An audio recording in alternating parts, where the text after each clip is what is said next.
अस्सलाम वालेकुम। इस लेक्चर में हम डिस्कस करेंगे memory design using Verilog HDL. अब मेमोरी डिज़ाइन को हम एक नए टूल से, एक ईडीए टूल है, ईडीए प्लेग्राउंड उसका कहते हैं, जो ऑनलाइन प्लेटफॉर्म है, उसके ज़रिए हम इसको डिज़ाइन करेंगे। और मेमोरी से पहले हम फ्लिप फ्लॉप, फिर रजिस्टर और उसके बाद फिर मेमोरी की तरफ आएंगे। तो आए स्टार्ट करते हैं।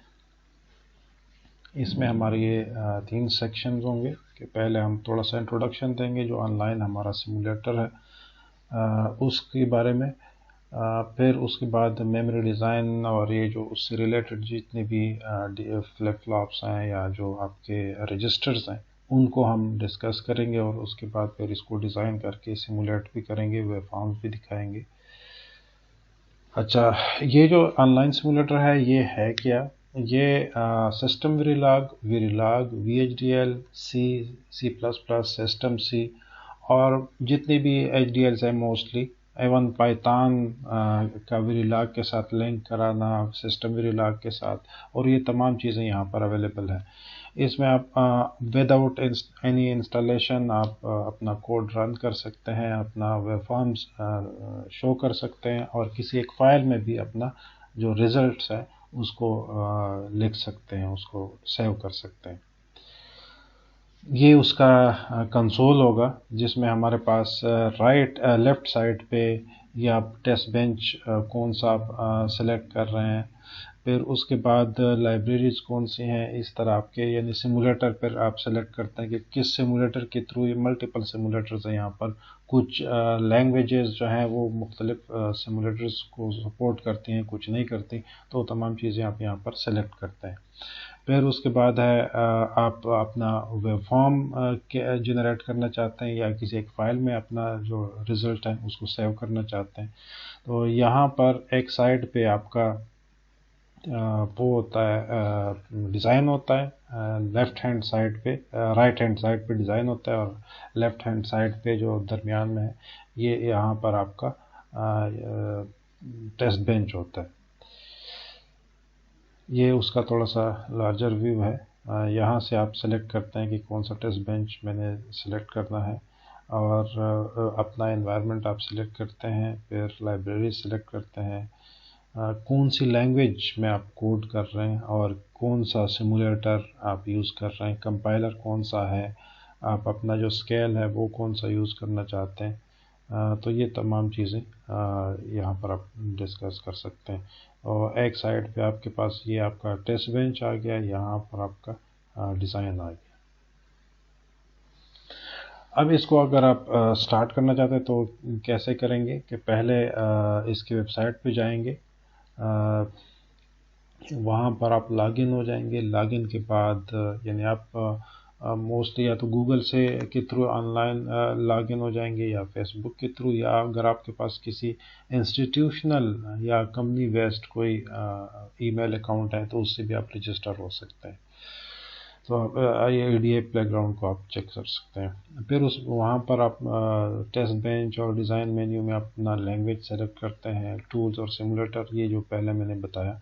और उसके बाद आप जब आप ये काम करें तो उसके बाद अपना जो टेस्ट बेंच और डिज़ाइन, इन दोनों में आप अपना सिमुलेटर का कोड लिखते हैं, सिमुलेशन का, और मेन डिज़ाइन का कोड लिखते हैं, और उसके बाद क्लिक करके रन पे आप क्लिक करते हैं, और उससे आपका रिज़ल्ट आ जाता है, यानी वे फॉर्म आ जाता है। तो आइए चलते हैं कि पहला जो हमारा डिज़ाइन है वो है बेसिक मेमोरी एलिमेंट, यानी डी फ्लिप फ्लॉप। तो डी फ्लिप फ्लॉप में हमारे पास इनपुट्स हैं क्लॉक और रीसेट, उसका नाम हमने DFF रखा है। इनपुट्स हमारे पास क्लॉक, रीसेट और डी हैं। क्यू और क्यू बार, क्यू बी यानी क्यू बार, ये इसके आउटपुट्स हैं। 1 बिट इनपुट है, यानी जो डी 1 बिट है, और यानी डी फ्लिप फ्लॉप यूज़ होता है 1 बिट स्टोरेज के लिए फॉर 1 क्लॉक साइकिल। तो यहाँ पर हम इसको इनपुट्स हमारे पास क्लॉक हैं, फिर रीसेट है, डी है, और आउटपुट्स क्यू और क्यू बार है। अब क्यों, चूँकि हमने ऑलवेज प्रोसीजरल ब्लॉक में यूज़ करना है तो इसको एज रेज डिक्लेयर करना लाजिम होता है। फिर उसके बाद हम जाते हैं कि क्योंकि हमारे पास जो इसके दो आउटपुट्स हैं क्यू और क्यू बार, तो क्यू बार को बनाने के लिए यानी क्यू का जो उलट है या उसका जो निगेशन है उसको बनाने के लिए हमें क्या करना पड़ता है, हम उसके साथ नॉट जो ऑपरेटर है वो लगाते हैं। उस नॉट ऑपरेटर लगाने से हमारे पास, और वो हम थ्रू जो डाटा फ्लो मॉडलिंग में हम असाइन स्टेटमेंट यूज़ करते थे उसके थ्रू हम यूज़ करते हैं। तो Q bar is equal to यानी Q B science to not Q, तो ये हमारे पास उसका कोड आ गया। फिर उसके बाद अब हम चूँकि ये सिक्वेंशियल वो है सर्किट है जो डी फ्लिप फ्लॉप का, तो उसको हम ऑलवेज ब्लॉक के अंदर ही डिफाइन करेंगे और उसे कंट्रोल करेंगे थ्रू क्लॉक और रिसेट। तो यहाँ पर हम पहले always at the rate of positive edge of clock और पॉजिटिव एज ऑफ रिसेट, यानी ये हम दोनों तरीक़ों से यानी रिसेट और क्लॉक दोनों से हम इसको कंट्रोल करेंगे। तो इसका मतलब है कि हमारे पास जो रिसेट है ये डिज़ाइन है ये एसिंक्रोनस है। अगर हम यहाँ पर रिसेट का जिक्र ना करते इस ऑलवेज कि इस कंट्रोलिंग वेरिएबल वाली जगह पे, तो ये हमारे पास सिंक्रोनस रिसेट होता। एफ बिगिन के बाद हम यानी ऑलवेज प्रोसीजर ब्लॉक शुरू होता है। एफ रिसेट, अगर ये रिसेट 1 है तो क्या करें, क्यू को ये जो आपका आउटपुट है उसको इनिशियलाइज कर दे 0 से।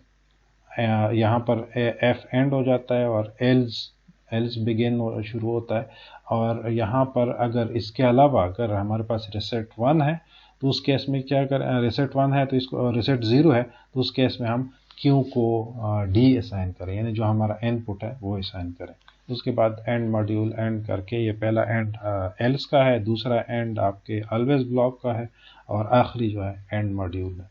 तो ये हमारा डिज़ाइन है। अब इस डिज़ाइन को हम सिमुलेट करेंगे, यानी सिमुलेशन का जो हमारा डिज़ाइन होगा, जो टेस्ट बेंच होगा वो कैसा होगा, यानी ये हमारा जो अभी ये ऑनलाइन टूल है उसके लिए है। अगर आप किसी Xilinx के जो सिमुलेटर हैं उसको अगर आप यूज़ करते हैं तो बहुत सारी चीज़ें वो खुद ब खुद करते हैं ऑटोमेटिकली, तो उसमें कोड इतना ज़्यादा नहीं होता टेस्ट बेंच में। उसमें आप यानी वेव फॉर्म भी वो खुद जनरेट करता है। यहाँ पर आपने इस टूल को बताना होता है कि वेव फॉर्म मुझे जनरेट करके दे दें। तो टेस्ट बेंच में हम बेसिकली जो हमारा Xilinx के सिंथेसिस टूल की तरह ही यहाँ पर हम टेस्ट बेंच डिज़ाइन करते हैं, लेकिन थोड़े से डिफरेंस के साथ। मॉड्यूल का नाम हमने टेस्ट रखा, जो इनपुट्स हैं उनको एज रेज डिक्लेयर किया और जो आउटपुट्स हैं उनको एज वायर डिक्लेयर किया। फिर उसके बाद जो मेन मॉड्यूल है जो डी फ्लिप फ्लॉप है उसको हमने इंस्टेंशिएट किया और उस इंस्टेंस का नाम हमने डी एफ एफ, जो कैपिटल डी एफ एफ रखा। फिर ये इसके इनपुट्स हैं। ये जो डॉट ऑपरेटर है, डॉट क्लॉक और उसके बाद ये पैरेंथेसिस और क्लॉक, इसको कहते हैं कि अनऑर्डर्ड इनपुट्स आप देते हैं, यानी अनऑर्डर्ड पोस्ट लिस्ट है।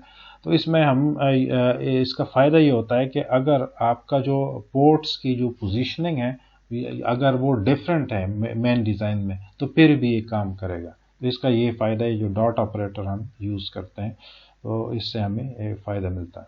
फिर यहाँ पर हम इनिशियल प्रोसीजरल ब्लॉक शुरू करते हैं और उसके अंदर हम यहाँ पर ये इस सिमुलेटर के लिए है कि हम दो चीज़ें बनाते हैं। एक है डंप फाइल बनाते हैं कि जिसमें हम जो भी इनपुट दें उसको एक डंप यानी एक टेम्पररी फाइल में हम उसको स्टोर कर लें, और उसके बाद जो डिस्प्ले के लिए हम जो वेरिएबल्स लेके जाना चाहेंगे तो उसको हम थ्रू डंप वेरिएबल्स के कौन से वेरिएबल्स, ये जो 1 से मतलब है कि कौन सा मॉड्यूल है आपका, यानी मॉड्यूल का लेवल बता रहा है कि लेवल 1 का ये हमारा मॉड्यूल है और उसको हम आगे डिस्प्ले करेंगे। तो यहाँ पर फिर आते हैं डिस्प्ले का कमांड, डिस्प्ले $साइन डिस्प्ले। जहाँ पर वेरिलॉग में $साइन आ जाए तो उसको हम सिस्टम टास्क कहते हैं कि ये आपके सिमुलेटर के कर्नल से कुछ काम करवाते हैं, या तो आउटपुट की तरफ डाटा भेजते हैं या किसी फाइल को सेव करते हैं, क्या फाइल बनाते हैं या किसी वेरिएबल को एक्सेस करते हैं। तो ये एक सिस्टम टास्क है और ये यानी अनसिंथेसाइज, चूँकि टेस्ट बेंच होता ही अनसिंथेसाइजेबल है, तो ये सिर्फ सिमुलेशन के लिए यूज़ होता है। तो यहाँ पर हम ये जो दो चीज़ें हैं इस सिमुलेटर के लिए दोनों लाजमी होती हैं।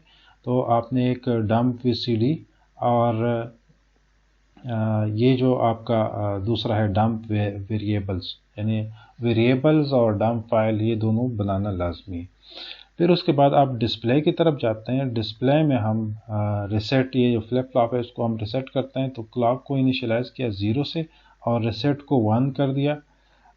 फिर उसके बाद डी साइंस 2 वहाँ पर था जब अगर आपके पास रिसेट 1 है तो क्या करे, आपका जो डी जो क्यू है वो इनिशियलाइज हो जाए। तो आगे हम टेस्ट सिमुलेटर जो हमारा रिज़ल्ट है उसमें हम देखेंगे। फिर आपने इनिशियलाइज करना है, यहाँ पर ये इनिशियलाइज हुआ है डी जो इनपुट है वो डोंट केयर से, यानी अननोन वैल्यूज़ यानी डोंट केयर एक्स से इनिशियलाइज हुआ है। और फिर उसके बाद ये एक जो पहला जो $साइन वाला डिस्प्ले है ये हमारा सिस्टम टास्क है। ये जो दूसरा डिस्प्ले है ये एक टास्क जो हमने बनाया है। इस टास्क के ज़रिए इसके अंदर डिस्प्ले का, यानी इस टास्क के अंदर एक और डिस्प्ले है, यानी सिस्टम टास्क है। तो ये जो डिस्प्ले आ रहा है, डिस्प्ले और उसके बाद हाफ कोलोन जो है, ये इसका मतलब ये है कि हम इस टास्क को कॉल कर रहे हैं। ये जो यहाँ पर टास्क गिवन है टास्क डिस्प्ले, तो ये टास्क और एंड टास्क ये एंड हो जाता है। तो यहाँ पर जो ही हम क्लॉक को इनिशियलाइज करते हैं, रिसेट को 1 करते हैं और डी को हम डोंट केयर वैल्यू देते हैं, तो यहाँ पर ये सिस्टम टास्क ये कॉल हो जाएगा। सिस्टम टास्क एक फंक्शन की तरह है जिसमें हम कोई भी कमांड इसके अंदर हम देते हैं तो उसको, यानी इसको हम कॉल करके उसका जो स्टेटमेंट्स है उनको एग्जीक्यूट करवा सकते हैं। तो यहाँ इसके अंदर एक सिस्टम टास्क जो सिस्टम टास्क है ये है जो हमारे पास इनपुट्स हैं और आउटपुट्स हैं उनका वेवफॉर्म हम जिन्हें डिस्प्ले करेंगे। तो जो ही ये टास्क कॉल हो जाएगा यानी इस डिस्प्ले से, तो यहाँ पर वो डिस्प्ले हो जाएंगे ये जितने भी हमारे पास इनपुट्स हैं और आउटपुट्स हैं। फिर उसके बाद हम जाते हैं कि एक दूसरा सिस्टम टास्क है जिसमें हम लिखेंगे कि रिलीज़ रिसेट। उसमें हम डी को 1 देते हैं, पहले हमारे पास डोंट केयर था, अब ये 1 दे दिया। फिर उसके बाद रिसेट को हम 0 करते हैं, इनिशियलाइज करते हैं 0 से, और उसके बाद दोबारा ये जो टास्क था नीचे जो गिवन है टास्क और एंड टास्क के दरमियान, ये टास्क कॉल हो जाएगा। तो इससे हम दोबारा यहाँ पर जो रिजल्ट शो होंगे वो with respect to the science to 1 और रिसेट साइंस टू 0 होंगे, और क्लॉक पहले से वो 0 है तो 0 रहेगा। फिर उसके बाद नेक्स्ट है टॉगल क्लॉक, उसके लिए डिस्प्ले है। तो क्लॉक इसको हम 1 करते हैं और इसी के बाद जो है हमारे पास डिस्प्ले को हम कॉल करते हैं। डिस्प्ले जो नीचे टास्क है इसको डिस्प्ले रन करते हैं, मतलब कॉल करते हैं। और आखिर में ये जो टास्क डिस्प्ले और एंड टास्क, ये एक फंक्शन यानी एक टास्क हमने जनरेट किया और इसको बार बार हम कॉल करते हैं। ये तकरीबन 3 दफ़ा यहाँ पर यहाँ पर कॉल हो रहा है, फिर यहाँ पर कॉल हो रहा है, यहाँ पर कॉल हो रहा है। तो ये 3 दफ़ा हम इसको कॉल करके, यानी 3 किस्म डिफरेंट किस्म के इनपुट पैटर्न्स हमारे पास होंगे और उनकी बेस पे हमारा रिजल्ट होगा। आइए देखते हैं कि इसका रिजल्ट क्या है। सबसे पहले ये जो डोंट केयर वाला था, तो यहाँ पर ये पहले इनपुट्स का पैटर्न है, उसकी बेस पे क्यू और क्यू बार की वैल्यूज़ आ गई। क्यू इनिशियली 0 है, रिसेट हमारे पास 1 आ गया था, हमने इसको इनिशियलाइज किया था 1 से, तो हमारे पास क्यू की वैल्यू 0 है और क्यू बार की वैल्यू 1 है। तो यहाँ पर ये दूसरा जो हम इसको कॉल करेंगे, तो उसके बाद हमारे पास सिर्फ हमने डी को 1 किया और रिसेट को, यानी डी को 1 किया, रिसेट को 0 कर दिया। फिर उसके बाद तीसरा जो हमारे पास डिस्प्ले का कमांड है, तो उसमें हमने क्या किया, क्लॉक को 1 किया और यहाँ पर हमने क्लॉक को 1 करने से हमारे पास एक पॉजिटिव एज आ गया और उस पॉजिटिव एज पे हमारे पास जो डी है, डी की वैल्यू क्यू में आ गई। तो अब ये क्यू भी आपका 1 हो गया, और क्यू चूँकि क्योंकि बेस पे आपका क्यू बार चेंज हो जाता है, तो ये आपके पास 0 आ गया। ये दूसरा हमारे पास कोड है, इसी की बेस पे है, ये है 8 बिट रजिस्टर्स विद एसिंक्रोनस। ये पहला जो था ये 1 बिट रजिस्टर कह लें, अगर यानी 1 बिट डी फ्लिप फ्लॉप है वो 1 बिट रजिस्टर कहलाता है। तो और वो भी एसिंक्रोनस था, ये भी एसिंक्रोनस है। डिफरेंस सिर्फ ये है कि ये 8 बिट है, वो 1 बिट था, और वहाँ पर क्यू बार था, यहाँ से मैंने क्यू बार हटा दिया है आसानी के लिए। बाकी सेम कोड है जिसमें हमारे पास क्लॉक, रीसेट, डी और क्यू हैं। एक एक्स्ट्रा जो क्यू बार था उसको हमने हटा दिया है। और ये 0 to 7 डी हमारे पास जो इनपुट है वो भी 8 बिट है, और क्यू जो है वो भी 8 बिट है। और यहाँ पर चूँकि ऑलवेज ब्लॉक में हमने इसको रिप्रेजेंट करना है, चेक करना है, यानी चेंज करना है, तो उससे हम इसको एज डिक्लेयर करते हैं। बाकी जो रिसेट है वो भी एसिंक्रोनस है, एज जिस तरह हमारे पास डी फ्लिप फ्लॉप वाला था। पॉजिटिव एज ऑफ क्लॉक और पॉजिटिव एज ऑफ रिसेट, हम ऑलवेज ब्लॉक के अंदर जाएंगे, जो ही पॉजिटिव एज ऑफ क्लॉक आकर होगा या पॉजिटिव एज ऑफ रिसेट आकर होगा, तो हमारे पास एफ रिसेट, यानी रिसेट अगर 1 है तो क्या करें, क्यू को हमारे पास इनिशियलाइज कर दी 0 से, 8 बिट जीरोस, एंड एल्स, ये सेम कोड है। और उसके बाद इस अगर रिसेट 1 नहीं है तो ये आपको जो इनपुट पे जो एन वैल्यूज़ हैं वो आपके आउटपुट में आ जाएंगे। आए इसका स्टिमुलस देखते हैं। स्टिमुलस में भी हमने जो चेंजेस किए हैं वो है डी, क्यू, और उसके बाद है यहाँ पर भी क्यू बार हटा दिया था। बाकी ये सेम है। यहाँ पर रिसेट, आपने रजिस्टर को रिसेट करना है, क्लॉक 0, रिसेट 1, और इसको ऐड बिट डोंट केयर्स। बाकी तमाम कोड सेम है। डिस्प्ले सिस्टम टास्क, हम जो हमारे पास यहाँ पर जो टास्क हमने बनाया है उसको हम डिस्प्ले से कॉल करते हैं। फिर रिलीज रिसेट से हम डी को इनिशियलाइज करते हैं 255 से। अब हमारे पास 8 बिट में जो मैक्सिमम वैल्यू है वो 255 आ जाती है, तो इससे हम इनिशियलाइज करते हैं इसको। फिर रिसेट को हम 0 कर देते हैं, और फिर यानी इसी इनपुट्स की बेस पे हम रिज़ल्ट डिस्प्ले करते हैं। फिर उसके बाद क्लॉक को टॉगल करते हैं, क्लॉक को 1 करते हैं, और उसके बाद दोबारा हम रिज़ल्ट को, यानी यहाँ पर एक 0 से, क्लॉक आपके पास इनिशियली 0 था तो उसके बाद ये जब 1 हो जाता है तो एक पॉजिटिव एज आकर हो जाता है, और उसी की बेस पे जो इनपुट पे जो वैल्यूज़ हैं वो आउटपुट पे आ जाएंगी। तो यहाँ पर अब देखते हैं कि पहला हमारे पास इसको हमने डोंट केयर्स दिए थे, यानी 8 बिट डोंट केयर्स। ये हमारे पास हेक्स में है, हेक्सा डेसिमल में, कि डोंट केयर्स आपके पास कितने हैं, ये 4 बिट्स के।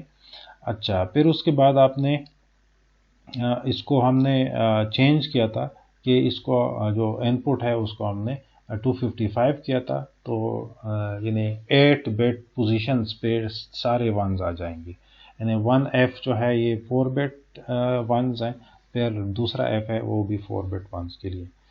बाकी सेम प्रोसीजर है कि जो ही पॉजिटिव एज ऑफ क्लॉक अकर हो गया तो ये जो D में वैल्यू थी वो आपके पास कहाँ पर आ गई, Q में। तो यही प्रोसीजर है। अब आ जाते हैं कि हमारे पास फ्लिप फ्लॉप हमने डिस्कस किया, फिर उसके बाद हमने रजिस्टर डिस्कस किया। अब हम रैम की तरफ आएंगे, लेकिन इससे पहले हम अगर थोड़ा सा सिमुलेटर के थ्रू अगर हम ये सारी चीज़ें दिखा सकें तो ज़्यादा बेहतर हो जाएगा। पहले हमारे पास है डी फ्लिप फ्लॉप। जो डी फ्लिप फ्लॉप है, यहाँ पर यानी यहाँ पर आप कोड लिखते हैं, ये आपका कोड डिज़ाइन वाला पोजीशन है, ये डी फ्लिप फ्लॉप वाला है। और यहाँ पर जो इसका टेस्ट बेंच है ये आप लिखते हैं। इसके बाद फिर आप यहाँ पर जो चेंजेस आप करनी पड़ती हैं ये तो ऑटोमेटिकली यहाँ पर आप ये जो आल्डेक वाला सिमुलेटर है ये आप लिखते हैं, और कंपाइल ऑप्शन जो है टाइम स्केल 1 नैनोसेकंड, 1 नैनोसेकंड, यानी नैनोसेकंड में आपका टाइम कंपाइल होगा। और यहाँ पर आप शो आउटपुट फाइल, हमने सिर्फ वेवफॉर्म को शो करना है। डाउनलोड फाइल्स आफ्टर रन, इसको आप डाउनलोड भी कर सकते हैं। तो इसको हम रन करते हैं।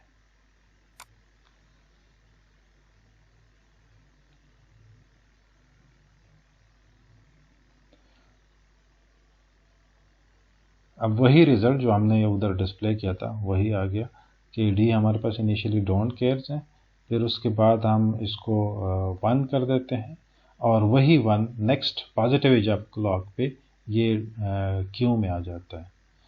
फिर नेक्स्ट जो एग्जांपल है वो 8 बिट वाला था, 8 बिट रजिस्टर। इसको अगर हम देखें तो यहाँ पर हमने जो चेंजेस की थी वो सिर्फ यही थी कि क्यू बार हमने हटाया था और बिट्स जो है वो हमने चेंज किए थे कि इसका नाम हमने रेज 8 बिट रखा, क्लॉक रीसेट डी और क्यू बार इसमें आ गया। क्लॉक रीसेट इसके इनपुट्स हैं और डी जो है 8 बिट इनपुट है, क्यू 8 बिट आउटपुट है। क्यू को एज रेज डिक्लेयर कर दिया।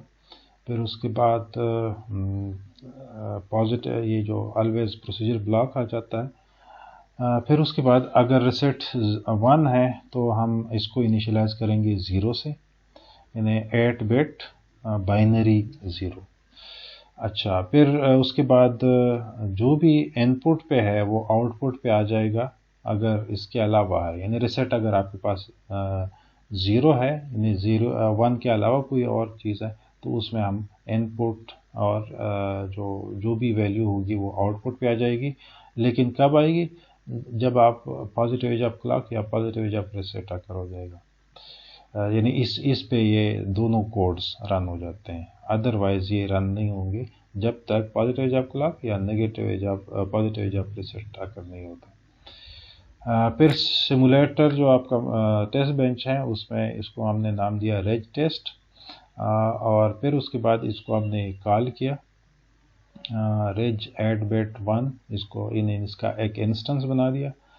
फिर ये जो डंप फाइल्स हैं, डंप फाइल dump.vcd हमने बना दिया और इसको हमने लेवल 1 का की वेरिएबल्स हमने शो करने। फिर इसको हमने डिस्प्ले का कमांड दे दिया, सिस्टम टास्क दे दिया, क्लॉक को इनिशियलाइज कर दिया, रीसेट को 1 से इनिशियलाइज कर दिया और डी को हमने 8 बिट डोंट केयर वैल्यूज दे दी। यहाँ पर हमने डिस्प्ले का जो सिस्टम टास्क है, जो हमने सिस्टम टास्क नहीं, ये जो हमने टास्क बनाया है ये वाला कोड है, यानी ये टास्क ये इस डिस्प्ले की तरफ जब कंट्रोल आता है तो ये इस टास्क को कॉल करता है। तो यहाँ पर जो भी वैल्यू है वो शो करेगा with respect to this input. फिर हम यहाँ पर एक दूसरा डिस्प्ले देते हैं और उसमें हमने क्या करना है कि रिलीज रीसेट, और यहाँ पर हमने डी को इनिशियलाइज कर दिया 255 से, रीसेट को इनिशियलाइज कर दिया 0 से, यानी 1 से अब 0 की तरफ आ गया। और फिर हम इस टास्क को जो हमने बनाया था इसको कॉल करते हैं। फिर आखिर में हमने एक और डिस्प्ले का सिस्टम टास्क दे दिया, यानी ये $साइन डिस्प्ले वाला, और क्लॉक को हमने 1 कर दिया और फिर हमने इस सिस्टम जो हमारा टास्क है इसको हमने कॉल कर दिया। यानी 3 दफ़ा ये हम इसको कॉल कर रहे हैं, एक इस डिस्प्ले से, फिर इस डिस्प्ले से, फिर यहाँ पर इस डिस्प्ले से। 3 किस्म के हमारे पास इनपुट्स हैं और उसी की बेस पे हम आउटपुट्स अचीव कर रहे हैं। तो आइए इसको रन करते हैं। अच्छा, यहाँ पर हमने ये आउटपुट फाइल हमने यहाँ क्लिक किया था तो ये हम नहीं करना चाहते हैं, सिर्फ वेवफॉर्म दिखाना चाह रहे हैं।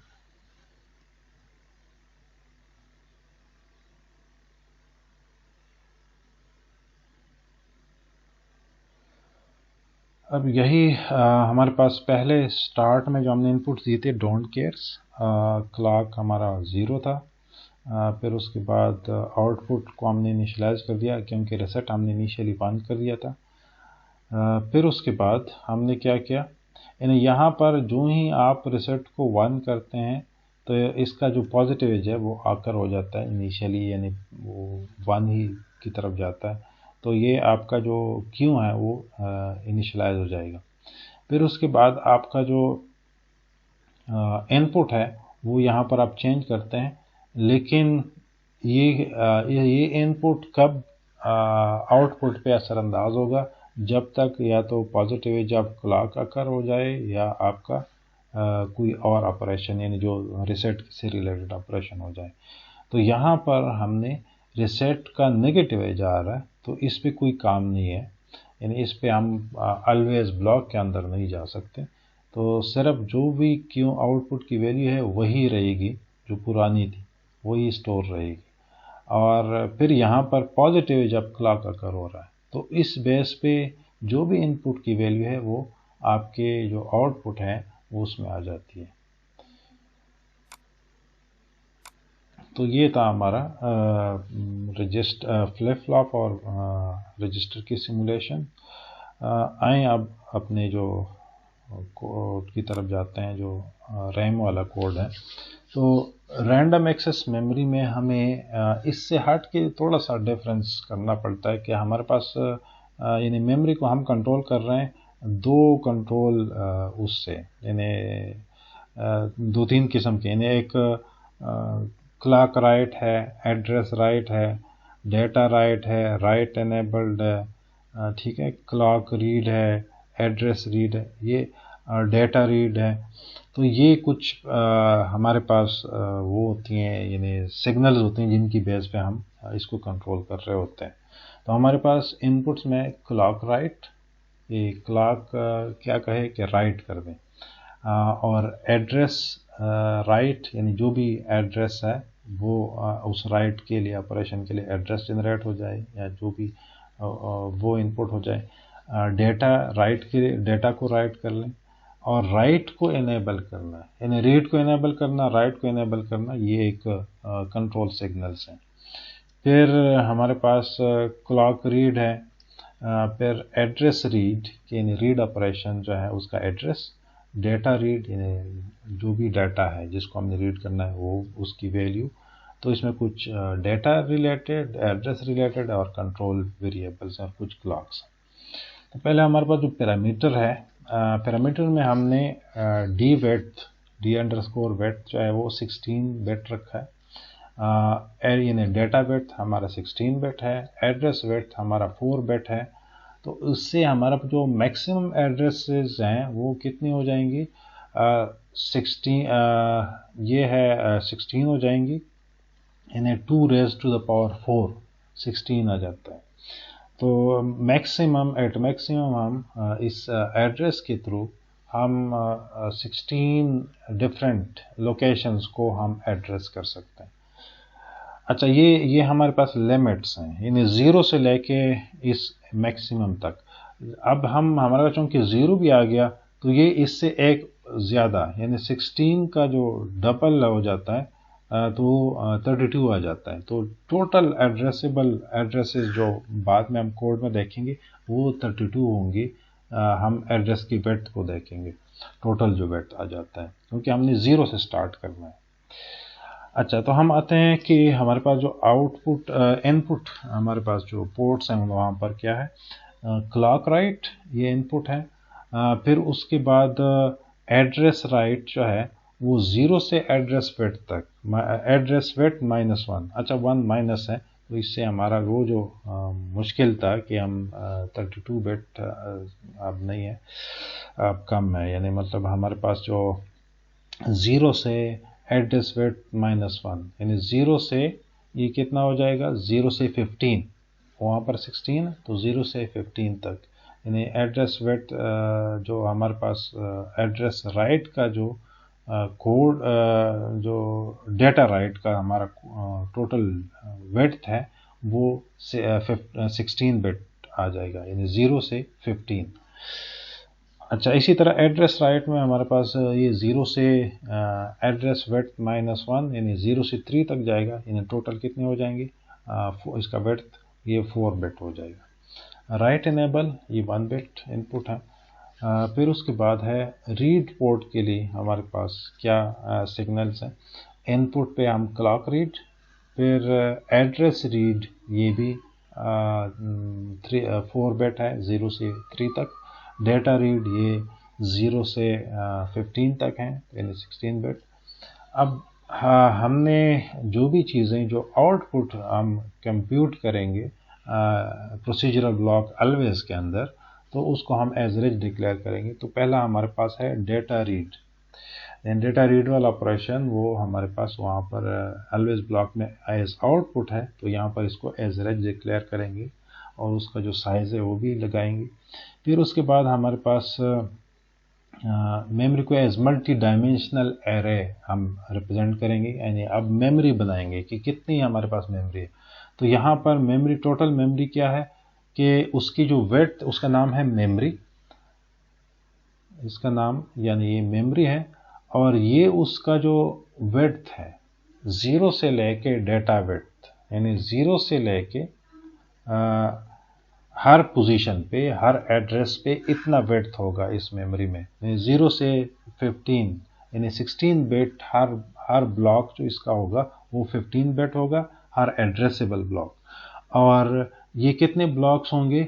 0 से लेके 5 तक, ये इसका 0 से लेके 3 तक इसका टोटल यानी एड्रेस विड्थ है। तो ये तकरीबन कितने हो जाएंगे? 0 से लेके 3 तक 4 हो जाएंगे, तो टोटल 16 एड्रेसेबल ब्लॉक्स हो जाएंगे। फिर राइट डेटा टू मेमोरी। अब यहाँ पर हम इस अलवेज ब्लॉक के अंदर डेटा मेमोरी में राइट करना चाह रहे हैं, और ये हम सिर्फ पॉजिटिव एज ऑफ क्लॉक यानी सिंक्रोनस हमारे पास रीसेट है।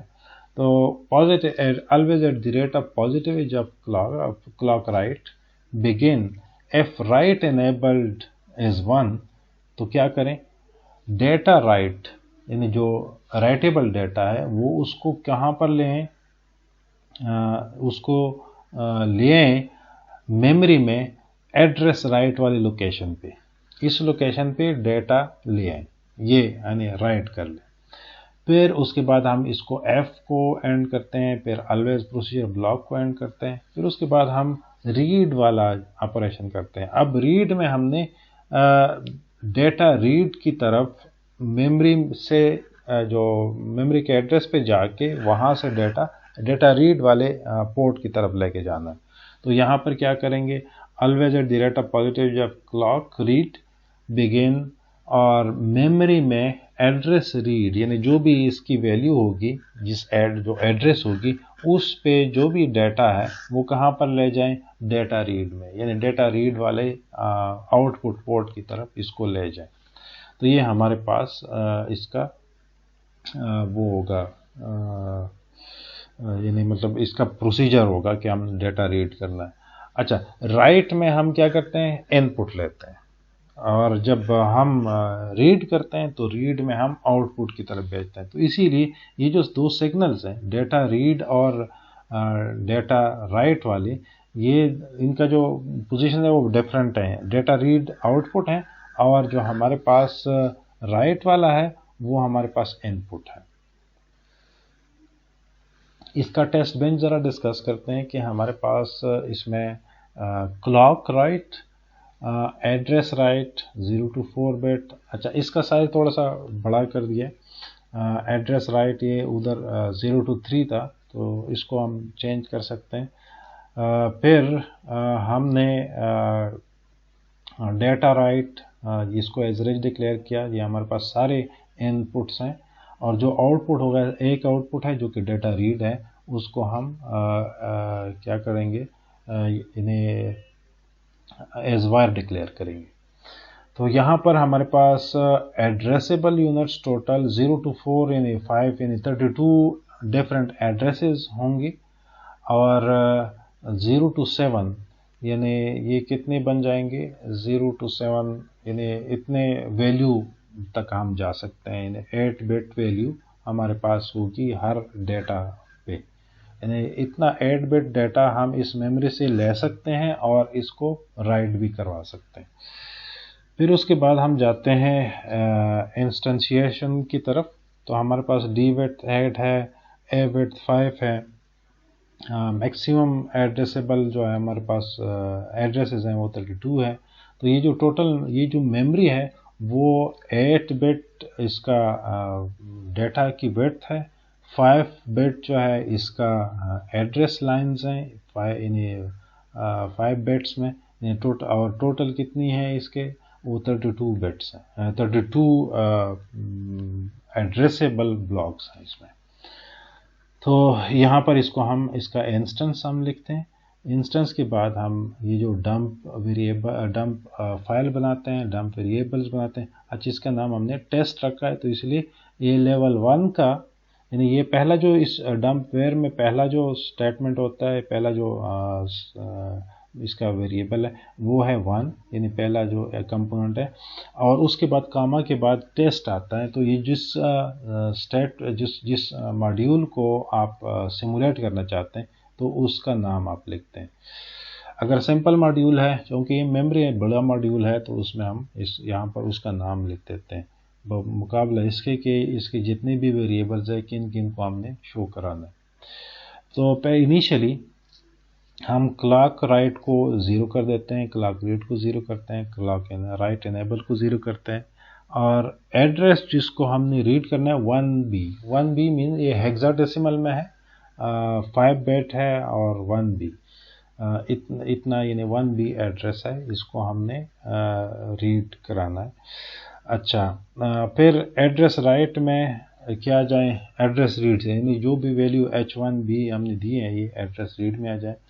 फिर उसके बाद हम आते हैं डिस्प्ले की तरफ, रीड इनिशियल डाटा, और उसके बाद हम टॉगल क्लॉक रीड। अब ये हमने एक टास्क बनाया है टॉगल क्लॉक रीड, ये वाला, ये जो टास्क है टॉगल क्लॉक रीड, जिसमें हम क्या करते हैं, हर 10 टाइम यूनिट्स बाद क्लॉक को इन्वर्ट करते हैं, यानी टोटल इसका जो पीरियड यहाँ पर आ जाएगा क्लॉक रीड का, ये 10 और +10 यानी 20।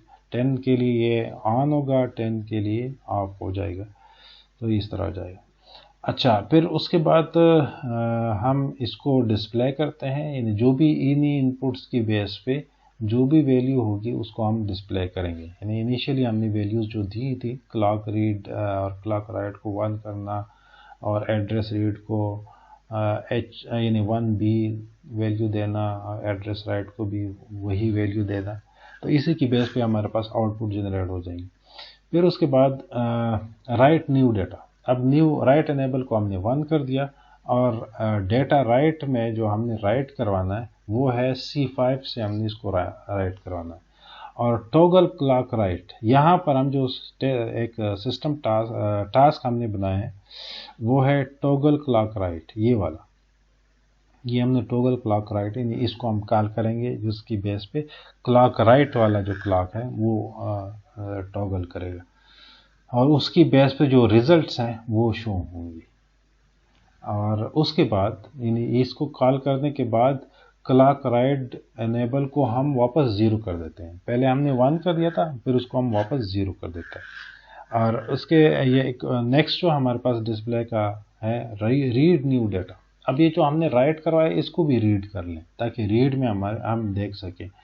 तो यहाँ पर हम टॉगल क्लॉक रीड को कॉल करेंगे, और उसके बाद जो भी इसी की बेस पे वैल्यूज़ होंगी, यानी जो हमने ऊपर वैल्यूज़ चेंज किए हैं, राइट किए हैं, वो हम डिस्प्ले करेंगे। फिर नेक्स्ट जो हमारे पास है, ये जो दो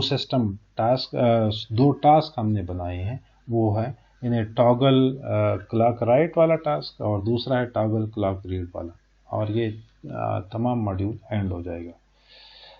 तो अब इसका जो फॉर्म है, जो इसका रिजल्ट्स है, स्टार्ट में हमारे पास एड्रेस रीड में 1B, यानी ये हेक्साडेसिमल में है, 5 बिट्स हैं। फिर उसके बाद है एड्रेस राइट, वो भी 1B है, क्योंकि हमने इसको इनिशियलाइज किया था। डेटा रीड और डेटा राइट ये इनिशियली डोंट केयर्स हैं, अननोन्स है, यानी इसके बेस पे ये इसको हमने चेंज नहीं किया। फिर उसके बाद हमारे पास क्लॉक रीड का पॉजिटिव एज अकर हो रहा है, यहाँ पर कोई चेंज नहीं है। फिर राइट को हम जो ही इनेबल करते हैं, ठीक है, तो उसकी बेस पे हम राइट जो है, यानी C5 जो हमने दिया था वो यहाँ पर डेटा राइट में आ जाएगा। और फिर उसके बाद इसके बाद यानी इसके जो 20+20 यानी 10 के लिए वो जो क्लॉक हमारा था वो 40 का था, तो 60 टाइम यूनिट्स बाद यानी 60 मीन्स ये तकरीबन कितने बनते हैं टोटल, ये 40 बनते हैं।